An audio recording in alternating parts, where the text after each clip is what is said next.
ನಮಸ್ಕಾರ ಮಕ್ಕಳೇ. ಮಕ್ಕಳೇ, ಇವತ್ತು ಪಂಚತಂತ್ರ ಕಥೆಯಲ್ಲಿ ಮತ್ತೊಂದು ಕಥೆಯೊಂದಿಗೆ ಬಂದಿದ್ದೇನೆ. ಕಥೆಯ ಹೆಸರು ಮಂಗ ಮತ್ತು ಮರದ ದಿಮ್ಮಿ. ಮಕ್ಕಳೇ, ಇನ್ನೊಂದು ವಿಷಯ ಹೇಳಕ್ಕೆ ಇಷ್ಟಪಡ್ತೀನಿ. ಮಕ್ಕಳೇ, ಇದು 100ನೆಯ ಕತೆ. ನಾನು ಮಾಡುತ್ತಿರುವ ಕಥೆಗಳಲ್ಲಿ ಇದು 100ನೆಯ ಕತೆ. ಅದರಿಂದ ನಿಮ್ಮೆಲ್ಲರಿಗೂ ಅಭಿನಂದನೆಗಳು. ನನ್ನ ಈ ಒಂದು ಕಥೆಗಳ ಶೀರ್ಷಿಕೆಗಳನ್ನು ಹಾಗೂ ಕಥೆಗಳನ್ನು ಪ್ರೋತ್ಸಾಹಿಸಿ ಬರುವಂಥ ನಿಮ್ಮೆಲ್ಲರಿಗೂ ನನ್ನ ಕೃತಜ್ಞತೆಗಳು. ಈಗ ಈ ಕತೆ ಏನು ಅಂತ ನೋಡೋಣ. ಒಂದು ಊರಿನ ಹೊರಭಾಗದಲ್ಲಿ ದೊಡ್ಡದಾದ ಮರದ ಕೆಲಸವನ್ನು ನಡೆಸ್ತಿರ್ತಾರೆ. ಅಲ್ಲಿ ಪ್ರತಿದಿನ ಹಲವಾರು ಕಾರ್ಮಿಕರು ಮರಗಳನ್ನು ಕತ್ತರಿಸಿ ದಿಮ್ಮಿಗಳನ್ನು ಸಿದ್ಧಪಡಿಸ್ತಿರ್ತಾರೆ. ಆ ದಿನ ಕೆಲವು ಕಾರ್ಮಿಕರು ದೊಡ್ಡ ಮರದ ದಿಮ್ಮಿಯನ್ನು ಮಧ್ಯದಲ್ಲಿ ಸೀಳಲು ಪ್ರಾರಂಭಿಸ್ತಾರೆ. ಅವರು ಮರವನ್ನು ಸ್ವಲ್ಪ ಸೀಳಿ ಅದರ ಮಧ್ಯದಲ್ಲಿ ಒಂದು ಮರದ ಬೆಣೆಯನ್ನು ಸಿಕ್ಕಿಸಿ ಕೆಲಸ ನಿಲ್ಲಿಸಿ ಊಟಕ್ಕೆ ಹೋಗ್ತಾರೆ.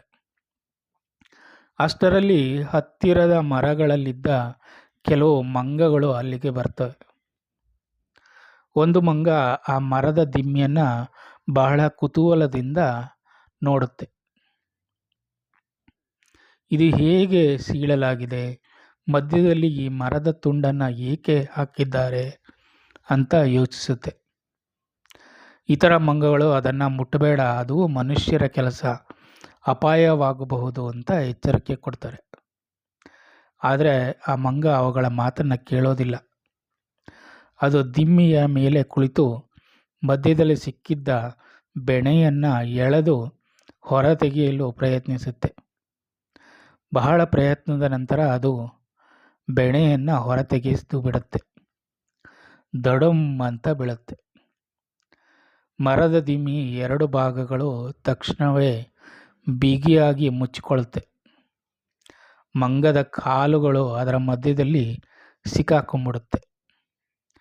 ನೋವಿನಿಂದ ಅದು ಕಿರ್ಚಾಡೋಕ್ಕೆ ಶುರು ಮಾಡುತ್ತೆ. ಸ್ವಲ್ಪ ಸಮಯದ ನಂತರ ಕಾರ್ಮಿಕರು ಅಲ್ಲಿಗೆ ಮರಳ್ತಾರೆ. ಮಂಗದ ಪರಿಸ್ಥಿತಿಯನ್ನು ನೋಡಿ ಅದನ್ನು ಎಚ್ಚರಿಕೆಯಿಂದ ಬಿಡಿಸ್ಕೊಡ್ತಾರೆ. ಮಂಗ ತನ್ನ ತಪ್ಪನ್ನು ಅರಿತುಕೊಂಡು ತನಗೆ ತಿಳಿಯದ ಕೆಲಸದಲ್ಲಿ ಅಗತ್ಯವಾಗಿ ಕೈ ಹಾಕಬಾರ್ದಿತ್ತು, ಸ್ನೇಹಿತರು ಕೊಟ್ಟ ಎಚ್ಚರಿಕೆಯನ್ನು ಕೇಳಬೇಕಾಗಿತ್ತು ಅಂತ ಮನಸ್ಸಲ್ಲಿ ಅಂದ್ಕೊಳ್ಳುತ್ತೆ.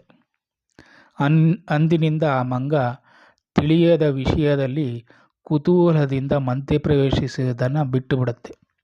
ಮೊದಲು ಯೋಚಿಸಿ ನಂತರ ಕೆಲಸವನ್ನು ಮಾಡೋಕ್ಕೆ ಶುರು ಮಾಡುತ್ತೆ. ಮಕ್ಕಳೇ, ಈ ಕಥೆಯ ನೀತಿ ಇಷ್ಟೇ: ತಿಳಿಯದ ಕೆಲಸಗಳಲ್ಲಿ ಅನಗತ್ಯವಾಗಿ ಮಧ್ಯಪ್ರವೇಶಿಸಬಾರದು.